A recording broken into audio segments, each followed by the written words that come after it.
कलयुग चल रहा है, तो कलयुग में दोनों चीज़ें अभी की स्टेज पर लगभग आने वाले 5,000 से 10,000 साल तक दोनों चीज़ें बैलेंस में चलेंगी।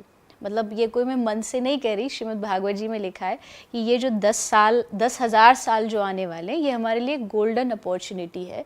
तो इसमें धर्म भी होगा, अधर्म भी होगा, अच्छाई भी, बुराई भी, युद्ध भी, शांति भी, दोनों चीज़ चलती रहेंगी। बट आफ्टर 10,000 ईयर्स जब हो जाएंगे, तब फिर असली जो मामला है वो शुरू होगा। फिर अधर्म, फिर पूरे जो विश्व में अधर्म का बोलबाला होगा और चारों तरफ अशांति, और असली कलयुग जो है वो तब से शुरू होगा। तो हमारे पास समय है 5,000 से 10,000 साल तक। मैंने किसी को, एक लड़की को ऐसे बोला कि 5,000 साल तक ये गोल्डन अपॉर्चुनिटी है, तो बोली कोई बात नहीं, हम तो मुश्किल से मुश्किल 100 साल के भीतर ख़त्म, उसके बाद तो जो होना हो जाए। पर उनको ये नहीं पता ये जन्म मृत्यु का चक्कर चलने वाला है। ये 10,000 साल तक हम कितनी बार जन्म लेंगे, कितनी बार मरेंगे और इसी चक्कर में घूमेंगे। तो कोई ये ना सोचे हम तो तब तक ख़त्म, निबट जाएंगे, हम उस स्टेज तक पहुँचेंगे। मैम, जैसे कहते हैं जगन्नाथ जी के दर्शन कर लिए तो सीधा बैकुंठ मिलता है, या आप इस साइकिल से फ्री हो जाते हो, तो ऐसा सच में होता है कि एक भगवान के एक दर्शन से आप जिसने भी करे, चाहे उसके जैसे भी कर्मा थे, वो नील हो जाते हैं और आप सीधा उस साइकिल से बच के आप सीधा मोक्ष प्राप्त करते हो, आप इस साइकिल से फ्री हो जाते हो?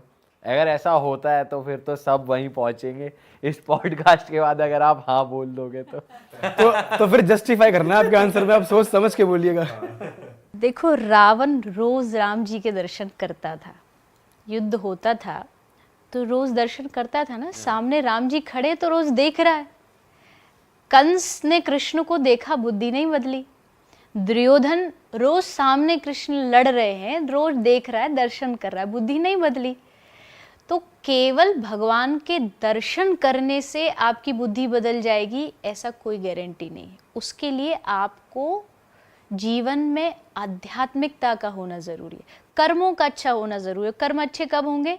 जब आपके जीवन में कोई एक गाइड करने वाला होगा, आप सत्संग सुन रहे होंगे, तब जा कर के आपके कर्म अच्छे होंगे, और कर्म अच्छे होंगे तब भगवान तक पहुंचोगे। ये कहीं नहीं लिखा, अब आपने कहाँ से सुना है? अगर कोई कह भी रहा है कि जगन्नाथ भगवान के दर्शन करने से उद्धार हो जाता, तो वो उस आदमी का होगा जिसके पहले से कर्म अच्छे हैं।